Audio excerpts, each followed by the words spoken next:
Welcome to my studio. My name is Katrina Doran and this is Doran Studio. I'm a mosaic artist and this is a project I've been working on recently, getting ready for the Dia de los Muertos show at the BathHouse Cultural Center in Dallas, Texas. So I thought I would introduce you to some of the mosaic suppliers that I know and where I order my materials from, because that's a question that I get asked frequently. Where do I get my materials? And this is such a fun piece with a variety of materials. It's a nice place to start. For links to any of these websites, you can access them through my website, which is doranstudiomosaics.com.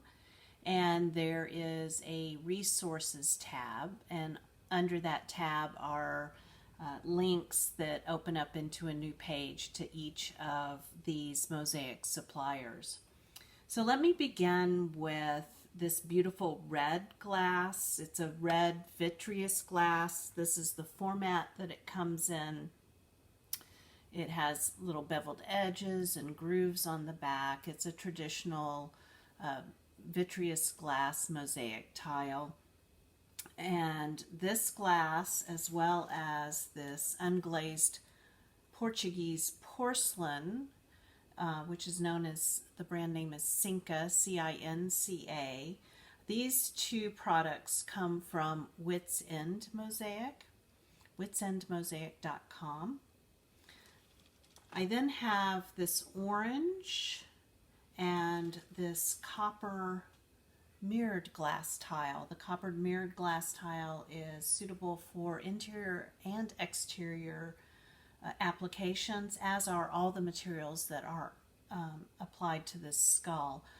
But to find a mirror that works on exterior applications is unique. So this mirrored glass is a lot of fun. I'm using this kind of coppery color and a light copper and a dark color, but they also have it in greens and blues and reds, oranges, silver, bright gold, and it's ever so lovely. I like the way you can see how it shimmers here, and I think once this piece is grouted it will really pop and zing. So the orange and the mirrored glass tile come from mosaicartsupply.com.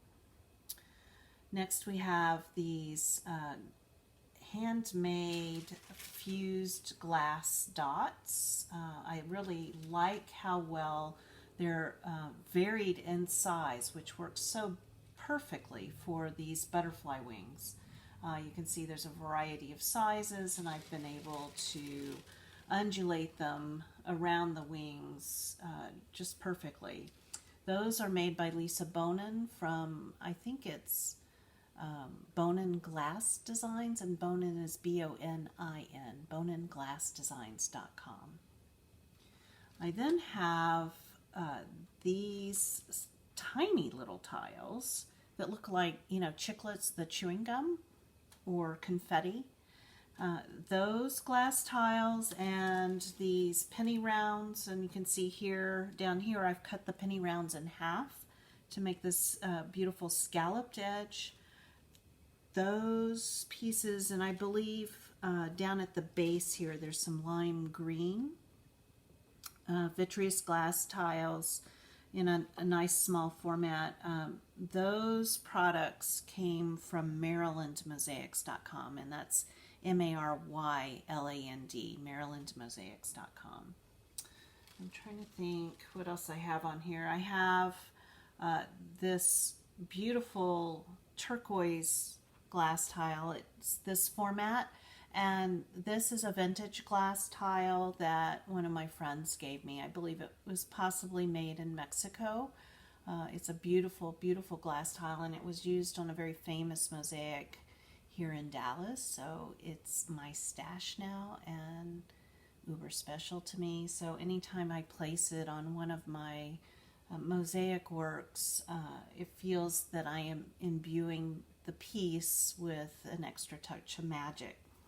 And then I've decided, like, I've applied all of the mosaics around this piece, and just as I finished, I've decided to, I've drawn a line. You can see, I thought maybe I had a pencil here, but I don't. But I've drawn a line that goes around the piece like so.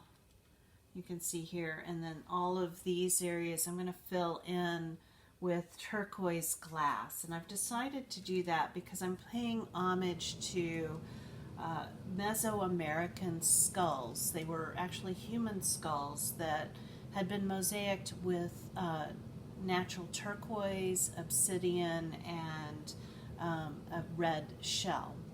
So I want to pay homage to those ancestral pieces.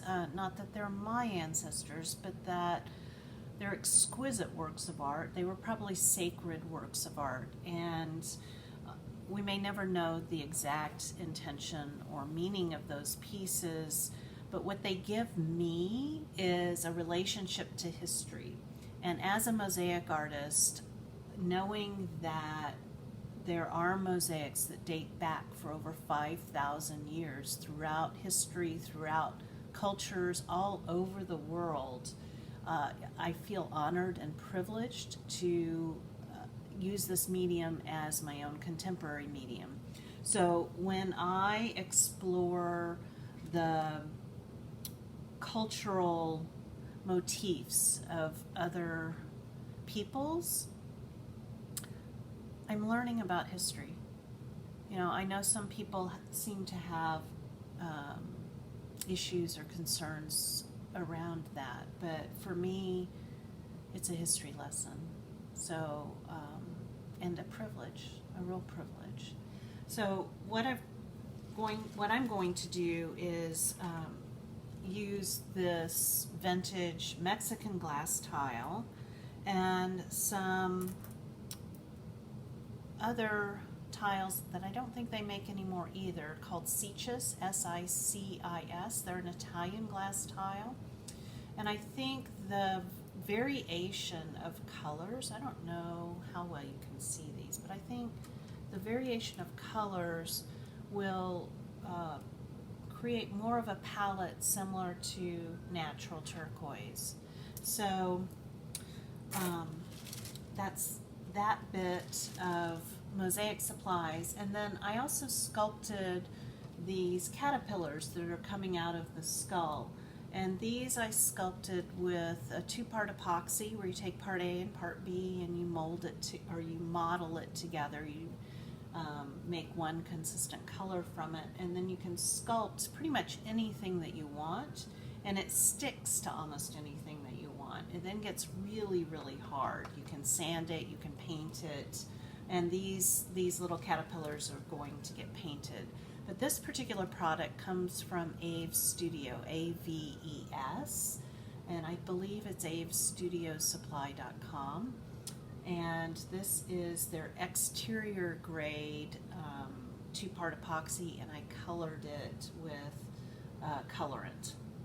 It's a liquid colorant, and I can't tell you the name of that off the top of my head. The next thing I'm going to do with this skull is work the open spaces that I'm going to leave skull-like, and work them like they're a sugar skull. So the candied sugar skulls that are made for Day of the Dead celebrations, which are to honor and celebrate our ancestors, or the ancestors of the particular cultures that celebrate Day of the Dead, Dia de los Muertos. And I am utilizing this technique here. You can see a sample of it that I've made, where I have tinted white thin set to the color that I want, and I've put it into a pastry bag with a pastry tube, like a piping tube that you use for decorating cakes or cookies or petit fours.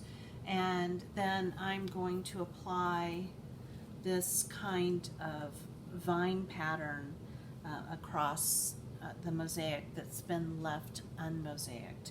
And I'll do that after I've grouted all of the areas that have been mosaicked.